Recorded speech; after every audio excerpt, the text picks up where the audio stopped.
जो प्रधानमंत्री व्यवस्था के इस महत्वपूर्ण मंच को आपने इस मुश्किल समय में भी जीवंत बनाए रखा है।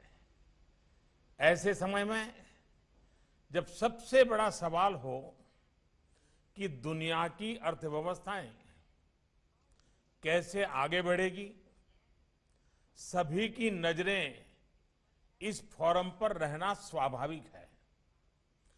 साथियों, तमाम आशंकाओं के बीच आज मैं आप सभी के सामने 1.3 बिलियन से ज्यादा भारतीयों की तरफ से दुनिया के लिए विश्वास, सकारात्मकता और उम्मीद का संदेश लेकर के आया। जब कोरोना आया तो मुश्किलें भारत के सामने भी कम नहीं थी। मुझे याद है, पिछले साल फरवरी, मार्च, अप्रैल में दुनिया के कई नामी एक्सपर्ट्स और बड़ी बड़ी संस्थाओं ने क्या क्या कहा था। भविष्यवाणी की गई थी कि पूरी दुनिया में कोरोना से सबसे प्रभावित देश भारत होगा।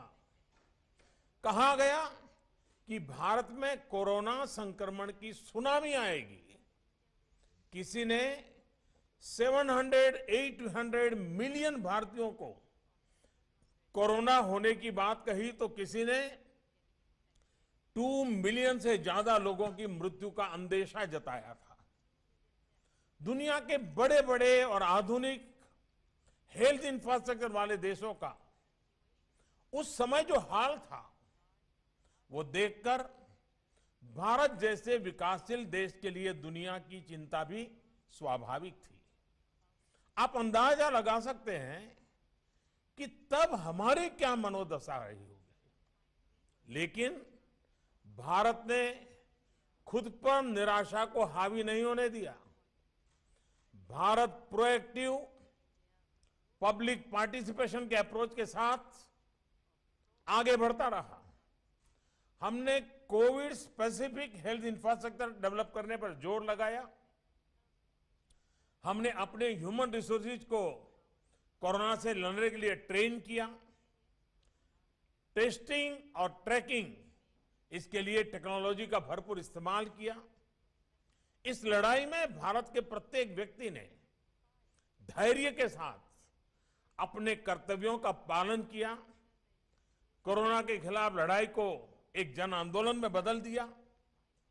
आज भारत दुनिया के उन देशों में से हैं जो अपने ज्यादा से ज्यादा नागरिकों का जीवन बचाने में सफल रहा है और जहां आज कोरोना से संक्रमित लोगों की संख्या, जैसे प्रोफेसर ने बताया, तेजी से घट रही है।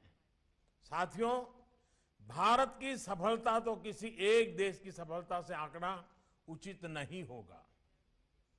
जिस देश में विश्व की 18% आबादी रहती हो, उस देश ने कोरोना पर प्रभावी नियंत्रण करके पूरी दुनिया को, मानवता को बड़ी त्रासदी से भी बचाया है। कोरोना शुरू होने के समय mask, PPE kit, test kit हम बाहर से मंगाते थे।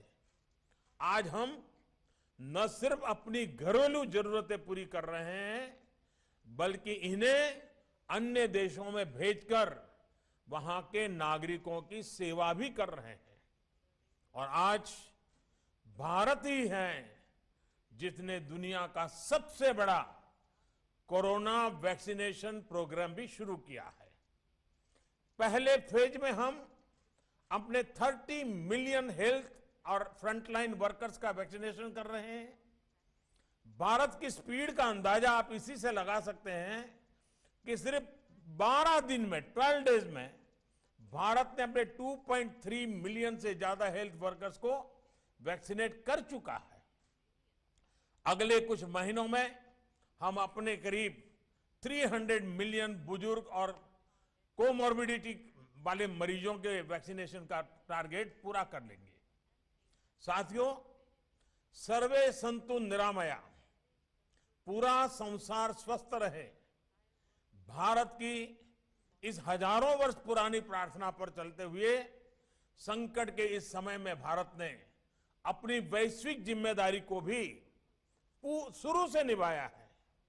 जब दुनिया के अनेक देशों में एयर स्पेस बंद था, तब 1 लाख से ज्यादा नागरिकों को उनके देश पहुंचाने के साथ ही भारत ने 150 से ज्यादा देशों को जरूरी दवाइयां भी भेजी। अनेक देशों के हेल्थ कर्मचारियों को भारत ने ऑनलाइन ट्रेनिंग दी। भारत की ट्रेडिशनल मेडिसिन आयुर्वेद कैसे इम्यूनिटी बढ़ाने में सहायक है, हमने दुनिया को इस बारे में गाइड भी किया। आज भारत कोविड की वैक्सीन दुनिया के अनेक देशों में भेजकर वहां पर वैक्सीनेशन से जुड़े इंफ्रास्ट्रक्चर को तैयार करके दूसरे देशों के नागरिकों का भी जीवन बचा रहे हैं। और ये सुनकर WEF में सभी को तसल्ली होगी कि अभी तो सिर्फ 2 made in India corona vaccine दुनिया में आई है। आने वाले समय में कई और वैक्सीन भारत से बनकर के आने वाली है। ये वैक्सीन दुनिया के देशों को और ज्यादा बड़े स्केल पर ज्यादा स्पीड से मदद करने में ये पूरी तरह सहायता करेगी। भारत की सफलता की इस तस्वीर, भारत के सामर्थ्य की इस तस्वीर के साथ मैं दुनिया के अर्थ जगत को ये भरोसा भी दिला रहा हूं कि आर्थिक मोर्चे पर भी स्थितियां अब तेजी से बदलेगी। कोरोना के समय में भी भारत ने इंफ्रास्ट्रक्चर के ट्रिलियंस ऑफ रुपीस के प्रोजेक्ट शुरू करके एम्प्लॉयमेंट के लिए विशेष स्कीम्स चलाकर इकोनॉमिक एक्टिविटी को बनाए रखा था। तब हमने एक एक जीवन को बचाने पर जोर दिया। अब भारत एक एक जीवन देश की प्रगति के लिए पूरे जी जान से जुट गया है। अब भारत आत्मनिर्भर बनने के संकल्प के साथ आगे बढ़ रहा है। भारत की आत्मनिर्भरता की आकांक्षा ग्लोबलिज्म को नए सिरे से मजबूत करेगी और मैं आश्वस्त हूं कि इस अभियान को इंडस्ट्री 4.0 से भी बहुत बड़ी मदद मिलेगी। इसके पीछे वजह भी है और इस विश्वास का आधार भी है। साथियों, एक्सपर्ट्स बताते हैं कि इंडस्ट्री 4.0 के 4 मुख्य फैक्टर्स होने वाले हैं: कनेक्टिविटी, ऑटोमेशन, आर्टिफिशियल इंटेलिजेंस या मशीन लर्निंग और रियल टाइम डेटा। आज भारत दुनिया के उन देशों में से है जहां सबसे ज्यादा डेटा उपलब्ध है, जहां के दूर दराज क्षेत्रों में भी मोबाइल कनेक्टिविटी है, स्मार्टफोन है। भारत का ऑटोमेशन डिजाइन का एक्सपर्ट पूल भी बहुत बड़ा है और ज्यादा ग्लोबल कंपनियों के इंजीनियरिंग सेंटर भी भारत में है। आर्टिफिशियल इंटेलिजेंस और मशीन लर्निंग में भारत के सॉफ्टवेयर इंजीनियर्स बरसों से अपनी क्षमता से दुनिया को अवगत करा रहे हैं। साथियों, बीते 6 वर्षों में भारत में जिस तरह डिजिटल इंफ्रास्ट्रक्चर के लिए काम हुआ है, वो वर्ल्ड इकोनॉमिक फोरम के एक्सपर्ट्स के लिए भी एक स्टडी का विषय है।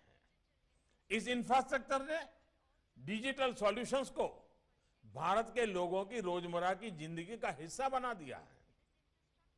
आज भारत के 1.3 बिलियन से ज्यादा लोगों के पास यूनिवर्सल आईडी आधार है।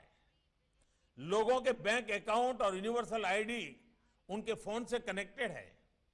अभी दिसंबर के महीने में, अकेले मैं दिसंबर की बात कर रहा हूं, अभी दिसंबर के महीने में ही भारत में 4 ट्रिलियन रुपीस का लेन देन यूपीआई से हुआ है। यहां जो बैंकिंग सेक्टर के लोग हैं वो जानते हैं कि किस तरह से दुनिया के बड़े बड़े देश भारत द्वारा विकसित यूपीआई व्यवस्था को अपने यहां दोहराने का प्रयास कर रहे हैं। साथियों, हमने ये भी देखा है कि कोरोना संकट के दौरान अनेक देश परेशान थे कि अपने नागरिकों तक सीधे आर्थिक मदद कैसे पहुंचाए। आप ये जानकर चौंक जाएंगे कि इसी दौरान भारत ने 760 मिलियन से ज्यादा लोगों के बैंक खातों में 1.8 ट्रिलियन रुपीस से अधिक सीधे ट्रांसफर किए हैं। ये भारत के मजबूत डिजिटल इंफ्रास्ट्रक्चर की ही ताकत का उदाहरण है। हमारे डिजिटल इंफ्रास्ट्रक्चर ने पब्लिक सर्विस डिलीवरी को एफिशिएंट भी बनाया है और ट्रांसपेरेंट भी बनाया है।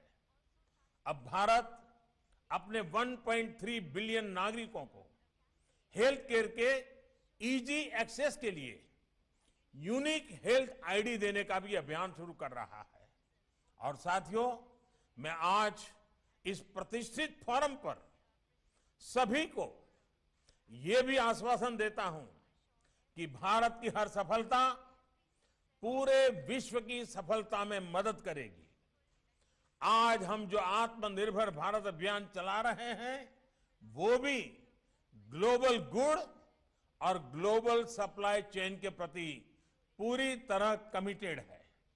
भारत के पास ग्लोबल सप्लाई चेन को मजबूत करने के लिए कैपेसिटी भी है, कैपेबिलिटी भी है और सबसे बड़ी बात रिलायबिलिटी भी है। भारत के पास आज बहुत बड़ा कंज्यूमर बेस है और उसका जितना विस्तार होगा उतना ही ग्लोबल इकोनॉमी को लाभ होगा। साथियों, प्रोफेसर क्लाउस श्वाब ने भी कहा था कि भारत संभावनाओं से भरा वैश्विक खिलाड़ी है। मैं आज उसमें यह भी जोड़ूंगा कि भारत संभावनाओं के साथ साथ आत्मविश्वास से भरा हुआ है, नई ऊर्जा से भरा हुआ है। बीते वर्षों में भारत ने रिफॉर्म्स और इंसेंटिव बेस्ड स्टिमुलस पर बहुत जोर दिया है।